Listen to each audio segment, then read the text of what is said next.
Hai, Assalamualaikum warahmatullahi wabarakatuh. Kembali lagi di mata pelajaran sosiologi. Di semester 2 kali ini, Bunda akan membahas materi yang tidak kalah menarik dengan materi di semester pertama.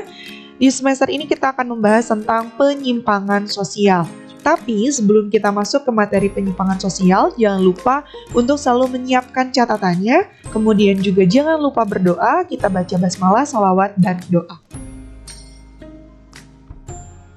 Nah, di materi penyimpangan sosial kali ini, apa aja sih yang akan kita bahas? Yang pertama, kita akan membahas tentang konformitas dengan penyimpangan. Kemudian yang kedua, kita juga akan membahas tentang apa sih yang menyebabkan seseorang cenderung melakukan penyimpangan sosial. Kemudian bagaimana sifat, jenis dari perilaku menyimpang yang ada di masyarakat, serta bentuk-bentuk penyimpangan sosial yang terjadi di masyarakat. Yuk, kita mulai!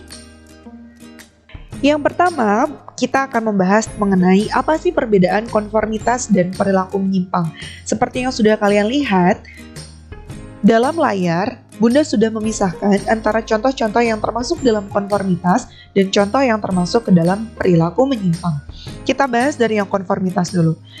Dalam contoh, Bunda memberikan 3 contoh. Yang pertama, anak laki-laki bermain bola, kemudian datang ke sekolah tepat waktu, dan mengerjakan tugas tepat waktu. Itu adalah contoh-contoh fenomena yang menunjukkan perilaku konformitas. Sementara perilaku menyimpang, Bunda memberikan contoh anak laki-laki bermain boneka Barbie, kemudian datang ke sekolah terlambat dan mengerjakan tugas terlambat. Menurut kalian, apakah kalian sudah bisa mengetahui apa itu konformitas dan perilaku menyimpang?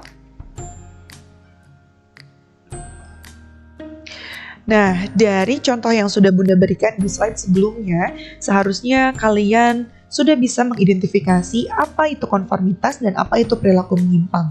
Kita akan bahas konformitas terlebih dahulu.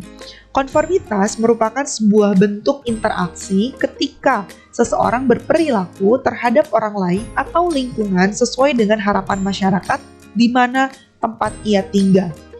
Bisa dibilang, konformitas itu adalah perilaku yang sesuai dengan nilai dan norma. Pada kasus atau pada contoh yang Bunda berikan di konformitas, salah satunya adalah anak laki-laki bermain bola. Kenapa itu termasuk konformitas? Karena anggapan di masyarakat, anak laki-laki itu cenderung mempunyai sifat yang suka tantangan, berani, kreatif, kemudian juga aktif.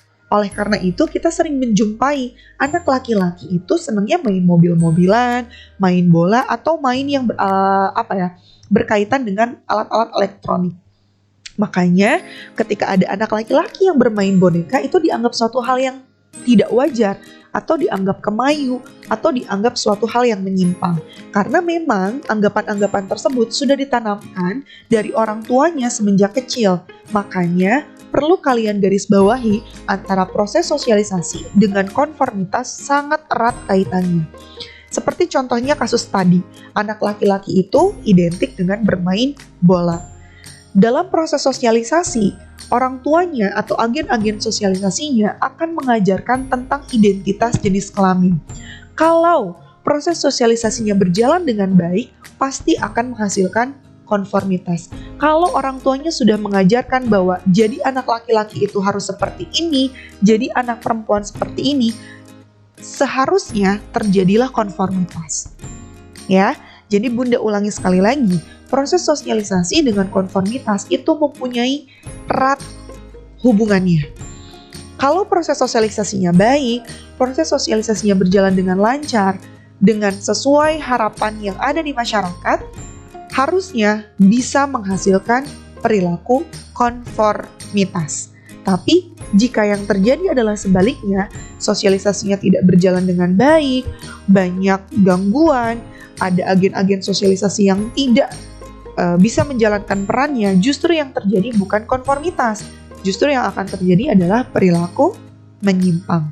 Sampai situ difahami ya? Nah, setelah tadi kita mempelajari tentang konformitas, kita beralih ke perilaku menyimpang atau perilaku yang sebaliknya dari konformitas. Kalau konformitas tadi kita berbicara tentang perilaku yang sesuai dengan nilai dan norma, sementara perilaku menyimpang atau deviant behavior adalah sebuah perilaku yang tidak sesuai dengan nilai dan norma sosial yang berlaku di masyarakat. Artinya, perilaku ini adalah perilaku yang melanggar sesuatu yang sudah ditetapkan oleh masyarakat, baik itu aturan, nilai, ataupun kebiasaan yang ada di masyarakat. Itu adalah perilaku menyimpang.